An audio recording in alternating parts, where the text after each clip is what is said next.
Hello everyone, I'm reading from Autobiography of a Yogi, starting at the top of page 203. A year passed. One day I was visiting my guru at the Calcutta home of his disciple Naren Babu. About 10 o'clock in the morning, as Sri Yutaswari and I were sitting at the second floor parlor, I heard the front door open. Master straightened stiffly. "That is that Sashi," he remarked gravely. "The year is now up. Both his lungs are gone. He has ignored my counsel. Tell him I don't want to see him." Half stunned by Sri Yutaswari's sternness, I raced down the stairway Sassi was ascending. "Oh, Mukunda, I do hope Master is here. I had a hunch he might be." "Yes, he doesn't wish to be disturbed." Shashi burst into tears and brushed past me. He threw himself at Sri Yutaswari's feet, placing there 3 beautiful sapphires. "Omniscient Guru, the doctors say I have pulmonary tuberculosis. They give me only 3 months to live. I humbly implore your aid. I know you can heal me." "Isn't it a bit late now to be worrying over your life? Depart with your jewels. Their time of usefulness is past." Master then sat sphinx-like in an unrelenting silence, punctuated by the boy's sobs for mercy. An intuitive conviction came to me that Sri Yutaswari was merely testing the depth of Sashi's faith in the divine healing power. I was not surprised a tense hour later when Master turned a sympathetic gaze on my prostrate friend. "Get up, Sasi. What a commotion you make in another person's house. Return the sapphires to the jewelers. They are an unnecessary expense now. But get an astrological bangle and wear it. Fear not, in a few weeks you shall be well." Shashi's smile illuminated his tear-marred face like sudden sun over a sodden landscape. "Beloved Guru, shall I take the medicines prescribed by the doctors?" "Just as you wish. Drink them or discard them. It doesn't matter. It is as impossible for you to die of tuberculosis as it would be for the sun and moon to interchange their positions." Sri Yutaswari added abruptly, "Go now, before I change my mind." With an agitated bow, my friend hastily departed. I visited him several times during the next few weeks, and was aghast to find his condition increasingly worse. "Sashi cannot last through the night."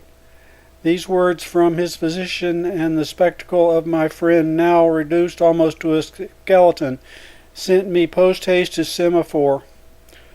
My guru listened coldly to my tearful report.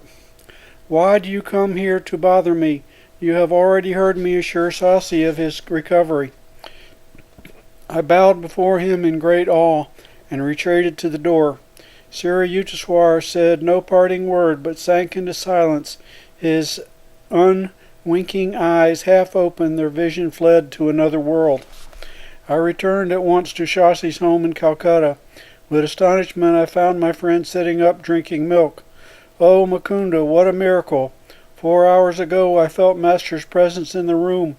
My terrible symptoms immediately disappeared. I feel that through his grace I am entirely well." In a few weeks Shasi was stouter and in better health than ever before, but his reaction to his healing was tinged with ingratitude. He seldom visited Sri Yutaswari again. My friend told me one day that he was so deeply regretted of his previous mode of life that he was ashamed to face Master. I could only conclude that Shasi's illness had had the contrasting effect of stiffening his will and impairing his manners. The first 2 years of my course at Scottish Church College were drawing to a close. My classroom attendance had been very spasmodic. What little studying I did was only to keep peace with my family. My 2 private tutors came regularly to my house. I was regularly absent. I discern at least one regularity in my scholastic career. In India, 2 successful years of college bring an intermediate arts diploma. The student may then look forward to another 2 years and his AB degree. The intermediate affairs final examinations loomed ominously ahead. I fled to Puri, where my guru was spending a few weeks, vaguely hoping that he would say I need not appear at the finals. I told him of my unpreparedness. Sri Yukteswar smiled consolingly. You have wholeheartedly pursued your spiritual duties and could not help neglecting your college work. Apply yourself diligently to your books for the next week, and you shall get through your ordeal without failure. I returned to Calcutta, firmly suppressing the reasonable doubts that occasionally assailed me. Surveying the mountains of books on my table, I felt like a traveler lost in a wilderness. A long period of meditation brought me to a labor-saving inspiration. Opening each book at random, I studied only those pages that lay thus exposed. After I had pursued this course during 18 hours a day for 1 week, I considered myself an expert on the art of cramming. The following days in the examination halls were a justification of my seemingly haphazard procedure. I passed all the tests, though by a hair's breadth. The congratulations of my friends and family were ludicrously mixed with the ejaculations betraying their astonishment. On his return from Puri, Sri Yukteswar gave me a pleasant surprise. Your Calcutta studies are now over, he said. I shall see that you pursue your last 2 years of university work right here in Sarampur. I was puzzled. Sir, there is no Bachelor of Arts course in this town. Sarampur College, the sole institution of higher learning, offered only a 2-year course in intermediate arts. Master smiled mischievously. I am too old to go about collecting donations to establish an AB college for you. I guess I shall have to arrange the matter through someone else.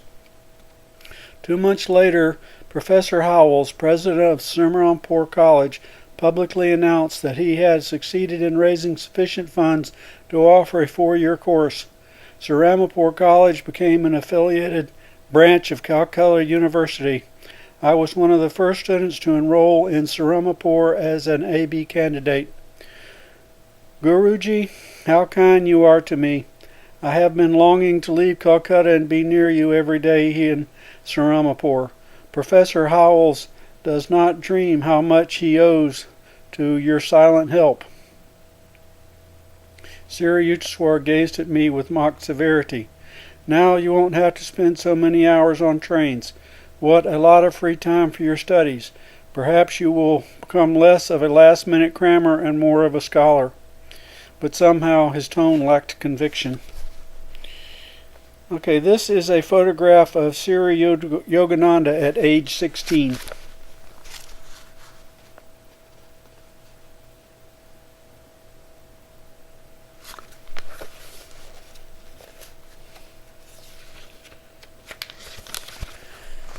Chapter 18, The Mohammedan Wonder Worker. Years ago, right in this very room you now occupy, a Mohammedan wonder worker performed 4 miracles before me. Sri Yukteswar made this statement during his first visit to my new quarters. Immediately after Sarampur College, I had taken a room in a nearby boarding house called Panthi. It was an old-fashioned brick mansion fronting the Ganges. Master, what a coincidence! Are these newly decorated walls really ancient with memories? I looked around. My amply furnished room had awakened interest. It is a long story, my guru smiled reminiscently. The name of the Fakir was Afzal Khan. He had acquired his extraordinary powers through a chance encounter with a Hindu yogi. Son, I am thirsty. Fetch me some water. A dust-covered sannyasi made this request of Afzal one day during his early boyhood in a small village of eastern Bengal. Master, I am a Mohammedan. How could you, a Hindu, accept a drink from my hands? Your truthfulness pleases me, my child. I do not observe the ostracizing rules of ungodly sectarianism. Go, bring me water quickly." Afzal's reverent obedience was rewarded by a loving glance from the yogi. "You possess good karma from former lives," he observed solemnly. "I'm going to teach you a certain yoga method that will give you command over one of the invisible realms. The great powers that will be yours should be exercised for worthy ends. Never employ them selfishly. I perceive, alas, that you have brought over from the past some seeds of destructive tendencies. Do not allow them to sprout by watering them with fresh evil actions. The complexity of your previous karma is such that you must use this life to reconcile your yogic accomplished with the highest humanitarian goals." After instructing the amazed boy in a complicated technique, the master vanished. Afzal faithfully followed his yoga exercise for 20 years. His miraculous feats began to attract widespread attention. It seems that he was always accompanied by a disembodied spirit he called Hazrat. This invisible entity was able to fulfill the faker's slightest wish. Ignoring his master's warning, Afzal began to misuse his powers. Whatever object he took up and then replaced would soon disappear without a trace. This disconcerting eventuality eventually made the Mohammedan an objectionable guest. He visited large jewelry stores in Calcutta from time to time, representing himself as a possible purchaser. Any jewel he handled would vanish shortly after he had left the shop. Afzal was often surrounded by several hundred students, attracted by the hope of learning his secrets. The fakir occasionally invited them to travel with him. At the railway station he would manage to touch a roll of tickets. These he would push towards the clerk, remarking, "I have changed my mind and won't buy them now." But when he boarded the train with his retinue, Afzal would be in possession of the required tickets. These exploits created indignant uproar. Bengali jewelers and ticket sellers were succumbing to nervous breakdowns. The police who sought to arrest Afzal found themselves helpless. The fakir could remove incriminating evidence merely by saying, "Hazrat, take this away." Siri Yutaswar rose from his seat and walked to the balcony of my room, which overlooked the Ganges. I followed him, eager to hear more of the baffling Mohammedan raffles. This Panthi house formerly belonged to a friend of mine. He became acquainted with Afzal and asked him here. My friend also invited about 20 neighbors, including myself.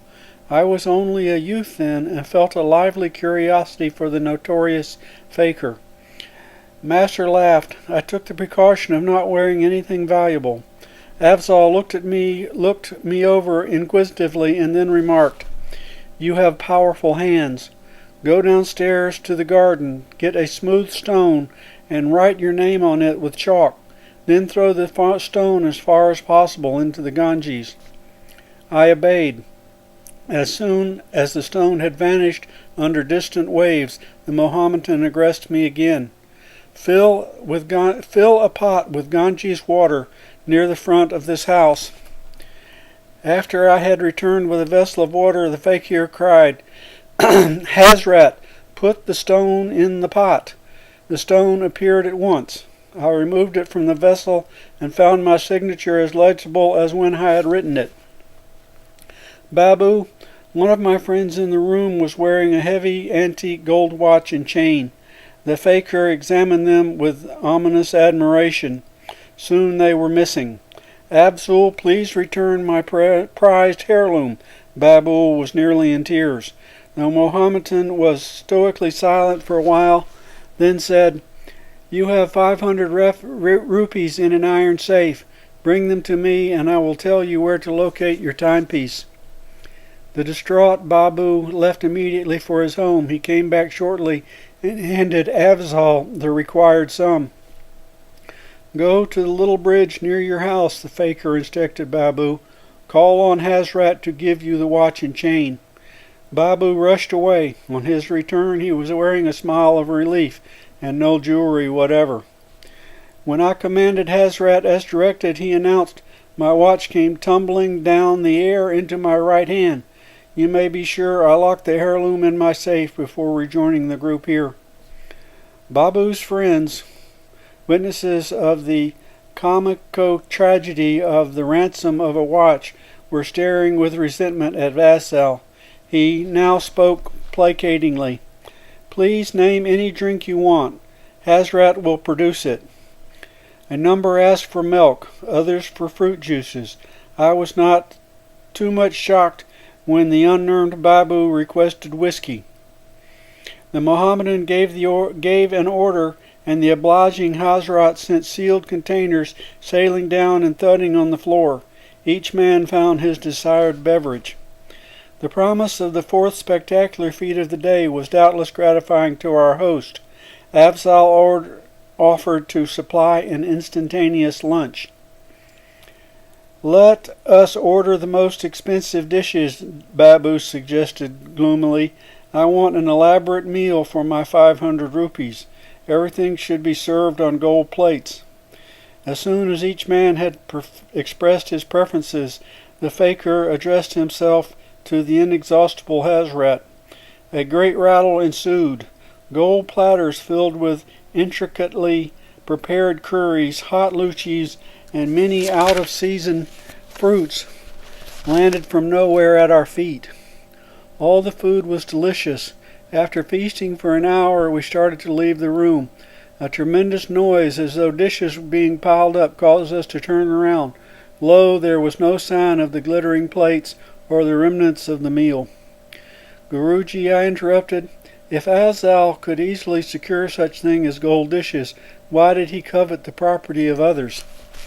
The fakir was not highly developed spiritually, Sri Yukteswar explained. His mastery over a certain yoga technique gave him access to an astral plane where any desire is immediately materialized. Though the agency of an astral being, Hazrat, the Mohammedan could summon the atoms of any object from etheric energy by an act of powerful will. But such astrally produced objects are structurally evanescent. They cannot be long retained. Afzal still yearned for worldly wealth, which, though more heartily earned, has a more dependable durability.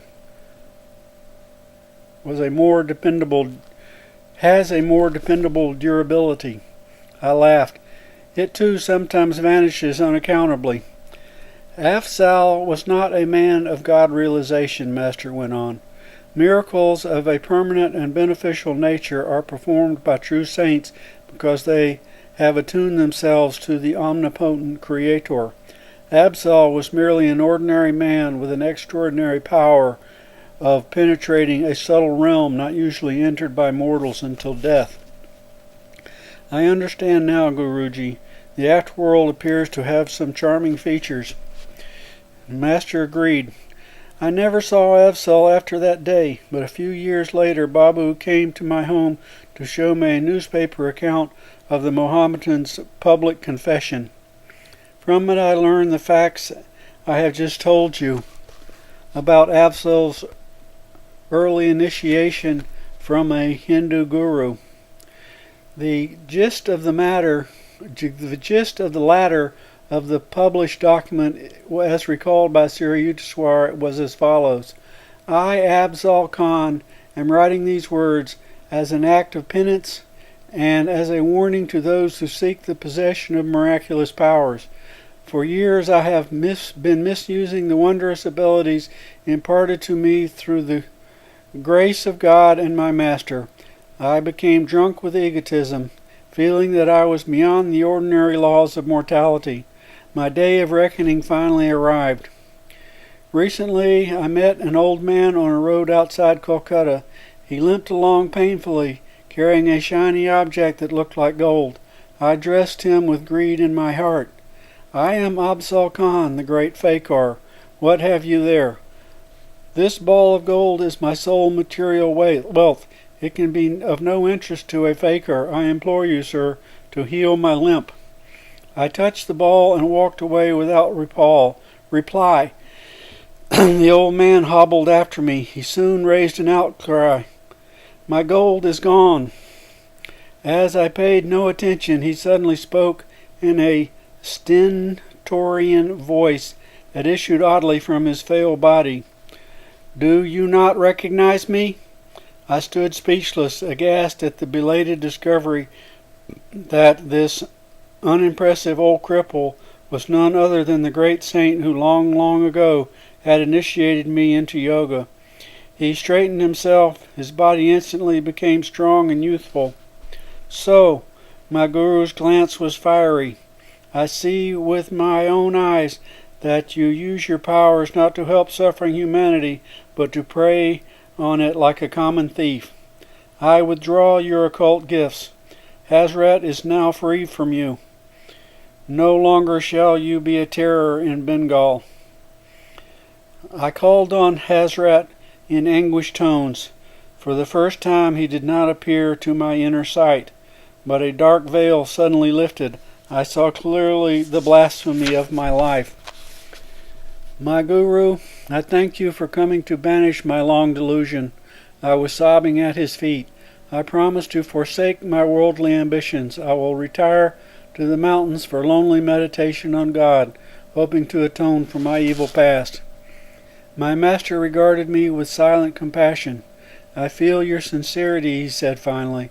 Because of your early years of strict obedience and because of your present repentance, I will grant you one boon.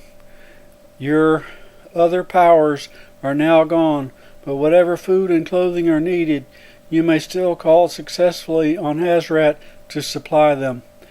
Devote yourself wholeheartedly to divine understanding in the mountain solitudes. My Guru then vanished. I was left to my tears and reflections. Farewell, world. I go to seek the forgiveness of the cosmic beloved. Chapter 19. My master in Calcutta appears in Saramapur. I am often beset by atheistic doubts, yet a torturing surmise sometimes haunts me. May not untrapped soul possibilities exist? Is man not missing his real destiny if he fails to explore them? These remarks of Daijin Babu, my roommate at the Panthi boarding house, were called forth by my invitation that he meet my guru. Sri Yukteswar will initiate you in Kriya Yoga, I replied. It calms the dualistic turmoil by a divine inner certainty. That evening, Daijin accompanied me to the hermitage. In Master's presence, my friend received such spiritual peace that he was soon a constant visitor. The trivial preoccupations of daily life do not satisfy our deepest needs for wisdom. 2. Man has native hunger. But by Sri Yukteswar's words, Daijin was inspired to try to discover within him a real self that the shallow ego discover within him a realer self than the shallow ego of transient incarnation. As Daijin and I were pursuing the AB course at Serampore College, we got into the habit of walking together to the ashram as soon as classes were over. We could often see Sri Yukteswar standing on his second floor balcony welcoming our approach with a smile. One afternoon, Kanai, a young hermitage resident, met Daijin and me at the door with disappointing news. Master is not here. He was summoned to Calcutta by an urgent note. The following day, I received a postcard from my guru. I shall leave Calcutta Wednesday morning. He had written, You and Daijin meet the 9 a.m. train at Serampore station. About 8:30 on Wednesday morning, a telepathic message from Siri Yutaswar flashed insistently to my mind. I am delayed. Don't meet the 9 o'clock train. I conveyed the latest instructions to Jai-Jin, who was already dressed for departure. You and your intuition, my friend's voice was edged with scorn. I prefer to trust Master's written word. I shrugged my shoulders and seated myself with quiet finality. Muttering angrily, Dai-Jin made for the door and closed it noisily behind him. As the room was rather dark, I moved nearer to a window overlooking the street. The scant sunlight suddenly increased to an intense brilliancy in which the iron-barred window completely vanished. Against this dazzling background appeared the clearly materialized figure of Yutaswar. Bewildered to the point of shock, I rose from my chair and knelt before him. With my customary gesture of respectful greeting at my guru's feet, I touched his shoes. These were a pair familiar to me, of orange-dyed canvas soled with rope. His ochre swami cloth brushed against me. I distinctly felt not only the texture of his robe, but also the gritty surface of the shoes and the pressure of his toes within them. Too much astonished to utter a word, I stood up and gazed at him questioningly. I was pleased that you got my telepathic message. Master's voice was calm, entirely normal. I have now finished my business in Calcutta and shall arrive in Sirmapur by the 10 o'clock train. As I still stared mutely, Siri Yutaswar went on. This is not an apparition, but my flesh and blood form. I have been divinely commanded to give you this experience rarely known on earth. Meet me at the station. You and Dai-Jin will see me coming toward you, dressed as I am now.